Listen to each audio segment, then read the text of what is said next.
warahmatullahi wabarakatuh. Alhamdulillah, pada hari ini kita bisa melanjutkan materi sebelumnya, di mana materi sebelumnya tentang statistika. Pertemuan kali ini kita akan membahas tentang distribusi frekuensi. Data-data statistik berupa numerik yang diperoleh dari hasil pengamatan pada umumnya masih berupa data kasar yang belum memberikan informasi yang jelas tentang data tersebut. Sebagai contoh, data hasil pengukuran suatu penelitian diperlihatkan pada tabel berikut. Perhatikan tabel berikut. Agar data tersebut dapat memberikan informasi yang lebih banyak dan mudah dibaca, maka sebaiknya disusun secara berkelompok yang disebut distribusi frekuensi. Di dalam distribusi frekuensi, data disusun secara berkelompok ke dalam kelas-kelas interval yang berbeda-beda. Misalnya disusun skala 10. Dibuatlah diagram batang daun. Untuk barisan pertama itu interval 0 sampai dengan 9 dengan frekuensi 10.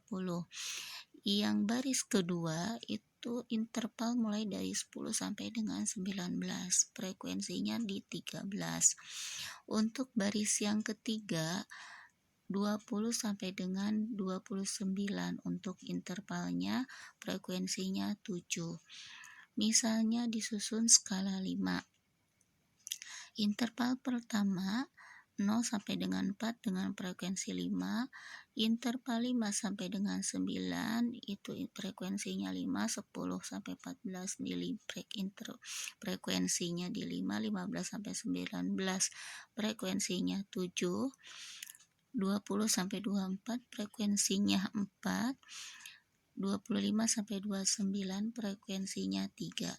Secara umum, untuk menyusun tabel distribusi frekuensi lazimnya berpedoman pada langkah-langkah berikut. 1. Tentukan data terkecil X1 dan data terbesar Xn. Jangkauan atau range sama dengan Xn sampai dikurangi X1. 2.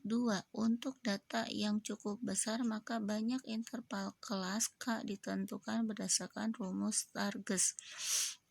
K sama dengan 1 plus 3,3 log N, dengan K banyaknya kelas dan N banyaknya data.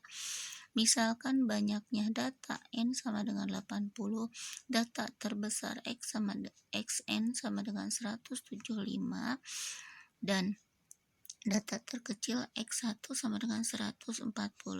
Maka persamaan ke-1 sama K sama dengan 1 plus 3,3 log 80 sama dengan 1 plus 6,3802 sama dengan 7,2802 mendekati 7.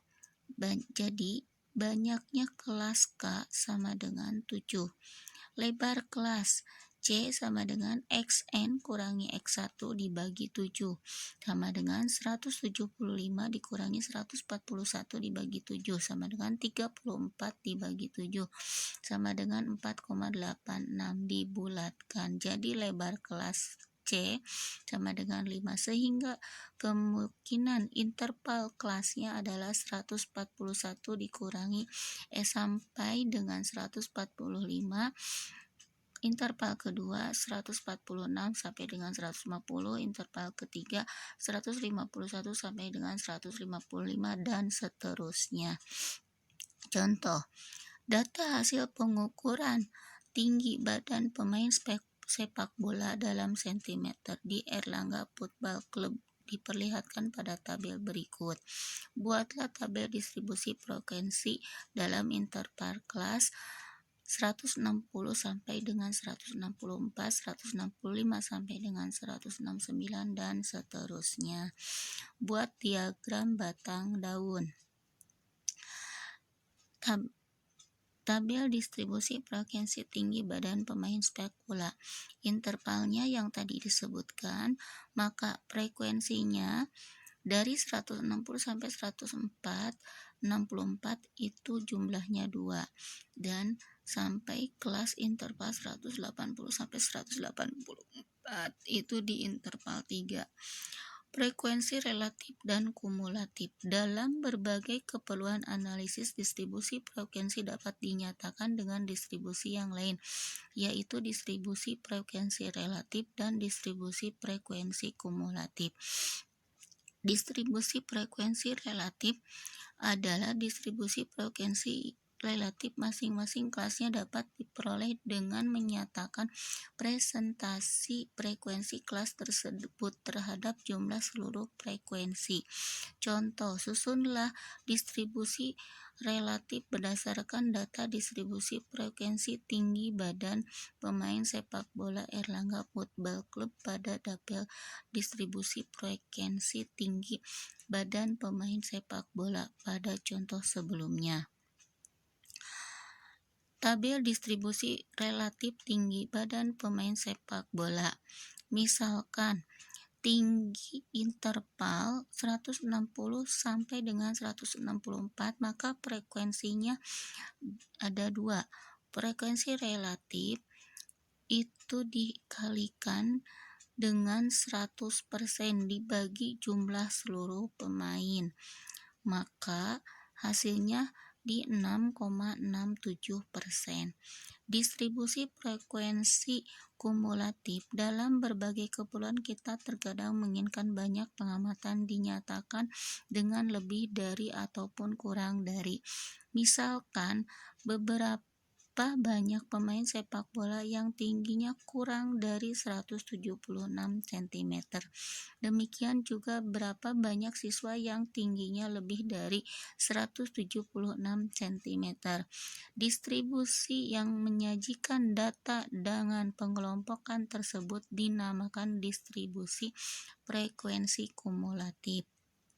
Contoh, perhatikan kembali distribusi frekuensi dalam diagram batang daun pada contoh sebelumnya. Susunlah distribusi kumulatif kurang dari dan distribusi kumulatif lebih dari data tinggi badan pemain sepak bola tersebut. Lihat, perhatikan distribusi tabel, distribusi frekuensi kumulatif kurang dari, dan distribusi frekuensi kumulatif lebih dari. Kurang dari, maka interval kelasnya yang pertama itu 160 dikurangi 0,5 menjadi 159,5, maka frekuensi kumulatifnya 0. Dan selanjutnya sampai dengan interval 184,5. Untuk lebih dari itu interval kelasnya sama dikurangi 0,5. Lebih dari berarti jumlah yang nilainya lebih dari 159,5 untuk interval kelas pertama. Frekuensinya kumulatif ada 30. Selanjutnya sampai dengan 184,5, maka frekuensi kumulatif lebih dari itu ada 0 atau tidak ada intervalnya. Untuk histogram, penyajian data yang dikelompokkan menurut distribusi frekuensi dapat dinyatakan dengan grafik yang disebut histogram. Frekuensi biasanya dinyatakan dengan sumbu tegak dan interval kelas dinyatakan dengan sumbu mendatar. Contoh, perhatikan kembali data tinggi badan pemain sepak bola dan tabel distribusi frekuensi tinggi badan pemain sepak bola pada contoh sebelumnya. Data tersebut dapat dinyatakan dengan histogram berikut. Perhatikan diagram batang di bawah ini. Yang horizontal itu menunjukkan frekuensi, yang vertikal menunjukkan kelas interval. Poligon frekuensi. Jika titik-titik tengah dari tiap kotak di bagian atas pada histogram saling dihubungkan, maka akan diperoleh diagram yang dibentuknya menyerupai poligon segi banyak. sehingga diagram yang dihasilkan dinamakan poligon frekuensi sebagai gambar berikut. Diambil titik tengahnya dan disambungkan titik-titiknya, maka akan membentuk segi banyak. Dengan cara yang sama, distribusi frekuensi kumulatif pada contoh sebelumnya dapat dinyatakan dengan poligon frekuensi kumulatif kurang dari dan lebih dari, seperti gambar berikut.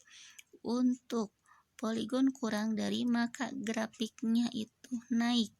Untuk poligon kurang lebih dari, maka intervalnya, maka dia grafiknya itu menurun.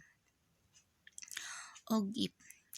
Untuk ogib, jika titik-titik membentuk poligon frekuensi kumulatif kurang dari dihubungkan dengan kurva mulus, maka terbentuk ogib positif. Sementara itu, jika titik-titik yang membentuk poligon frekuensi kumulatif lebih dari dihubungkan kurva mulus, maka terbentuk ogib negatif. Perhatikan antara ogib positif dan ogib negatif. Untuk ogib positif, maka grafiknya naik. Untuk ogib negatif, maka grafiknya menurun. Contoh tabel berikut menunjukkan perolehan nilai ujian matematika. A. Jika nilai lulus minimal 45, tentukan presentasi siswa yang gagal. B. Jika batas nilai lulus minimal 60, tentukan presentasi siswa yang berhasil. Perhatikan tabel distribusi kumulatif kurang dari batas atas dikali dengan 100% untuk frekuensi kumulatifnya. Kurang dari itu untuk nilainya dikurangi 0,5 dari batas bawah. Ogib data nilai ujian pada tabel di samping ditunjukkan pada gambar di samping. A. Dengan membaca ogib, jika nilai lulus minimal 45, maka terdapat 33% siswa yang memperoleh nilai kurang dari 45. Jadi, sekitar 33 siswa yang gagal. Jika ditanya jumlah siswa yang gagal, maka ada 33% dari 300 siswa adalah 99 siswa yang gagal. B. Jika batas nilai lulus minimal 60, maka terdapat 65% siswa yang memperoleh nilai kurang dari 60.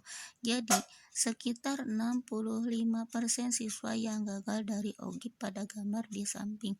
Banyak hal yang dapat disimpulkan, antara lain 50% siswa memperoleh nilai kurang dari sama dengan 51.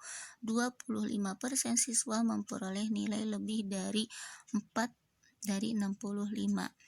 Jika 50% siswa yang lulus diberi penghargaan, maka 100% dikurangi 5% sama dengan 95% siswa yang tidak memperoleh penghargaan.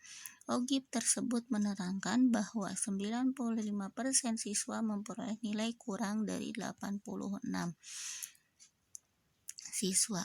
Kamu dapat menguji pemahaman tentang frekuensi relatif dan kumulatif dan histogram dengan mengerjakan soal-soal di Google Classroom yang diberikan. Terima kasih atas perhatiannya. Semoga bermanfaat. Selamat belajar. Assalamualaikum warahmatullahi wabarakatuh.